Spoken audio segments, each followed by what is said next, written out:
રાજકોટમાં ગરમીએ કાળો કહેર વર્તાવ્યો છે। સતત ચોથા દિવસે રાજકોટ અગ્નિભઠ્ઠી બન્યું છે। આકાશમાંથી અગનગોળા વરસતા હોય તેવી સ્થિતિ જોવા મળી। ગરમીને લગતી બીમારીના કેસમાં વધારો થયો છે। 108માં લૂ લાગવા બેભાન થવાના કેસ વધ્યા છે। હીટ સ્ટ્રોકના કેસમાં 40%નો વધારો થયો છે। રાજકોટની વ્યસ્ત લાખાચી રાજ બજારમાં ગ્રીન નેટ બાંધવામાં આવી લોકોને સાવચેતી રાખવા માટે તંત્રની અપીલ છે।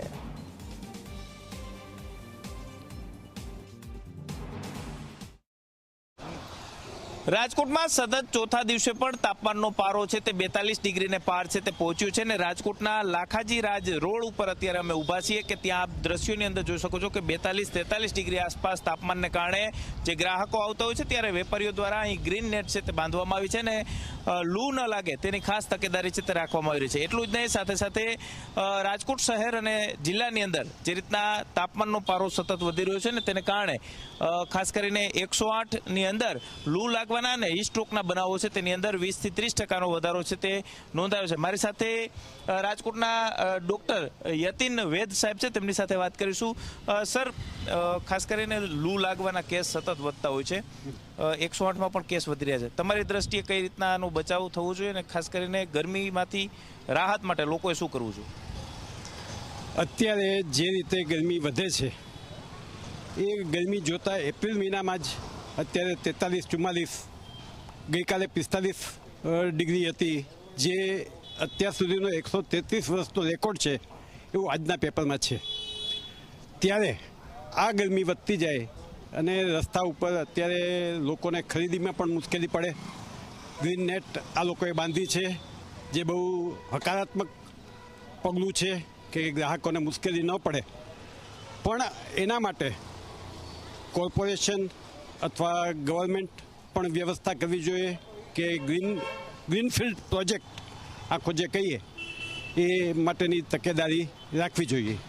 ખાસ કરીને હીટસ્ટ્રોકના બનાવો સૌથી વધારે બનતા હોય છે।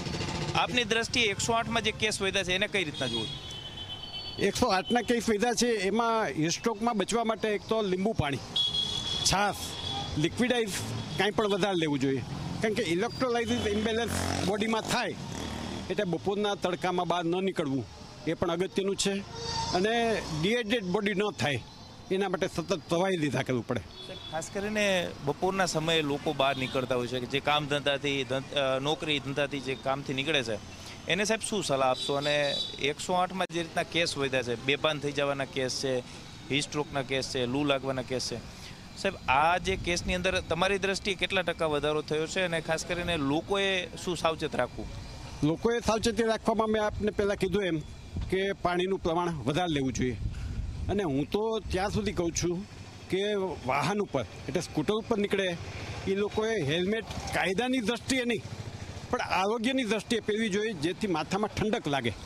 પરસેવો વડે પહેલાંના જમાનામાં જે પાઘડી હતી એ પાઘડી પણ that is one of the cause કે માથાને ઠંડક લાગે, માથાને ક્યારેય ગરમી લાગવી જોઈએ નહીં।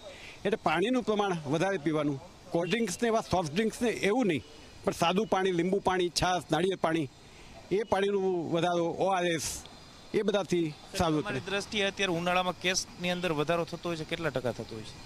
ગરમીના કેસમાં 40% વધારો, ગરમીના જ કેસમાં। બીજા બધા વાયરલ કોલેરા, ટાઇફોઇડ ને એવા બધા તો આવતા હોય, એ તો ઉનાળો ચાલુ થાય એટલે બધા કેસ તો થાય જ, પણ ગરમીના કેસમાં બીજો 40%નો વધારો થઈ જાય। ચોક્કસ જ સૌરાષ્ટ્રની અંદર જે રીતના ગરમી પડી રહી છે ને ત્યારે ખાસ કરીને રાજકોટની જે બજારો છે તેની અંદર ગ્રીન નેટ છે તે વેપારીઓ દ્વારા સ્વૈચ્છિક રીતે નાખવામાં આવી છે। સાથે જ ગરમીને કારણે જે સામાન્ય જે રોગચાળો હોય છે તે તો વધતો હોય છે, પરંતુ હીટસ્ટ્રોક અને લૂ લાગવાના બનાવો છે તેની અંદર 40% જેટલો વધારો છે તે થયો છે। 108ની અંદર જે કેસ નોંધાઈ રહ્યા છે તેમાં પણ 20-30%નો વધારો છે તે નોંધાયો છે। એટલે કે ક્યાંક રાજકોટ સહિત સૌરાષ્ટ્રની અંદર જે રીતના હીટવેવ પડી રહી છે ને તેને કારણે લોકોએ પણ સાવચેત રહેવાની જરૂર છે તે અત્યારે જોવા મળી રહી છે। આરોગ્ય વિભાગની જે ગાઈડલાઈન છે તે મુજબ બપોરે 1 થી લઈને સાંજે 5 વાગ્યા સુધી જ્યારે લૂ પડતી હોય ત્યારે બિનજરૂરી ઘરની બહાર નીકળવાનું લોકોએ ટાળવું જોઈએ। કેમેરા પર્સન ઉદય પવાર સાથે ગૌરવ દવે, ઝી મીડિયા, રાજકોટ।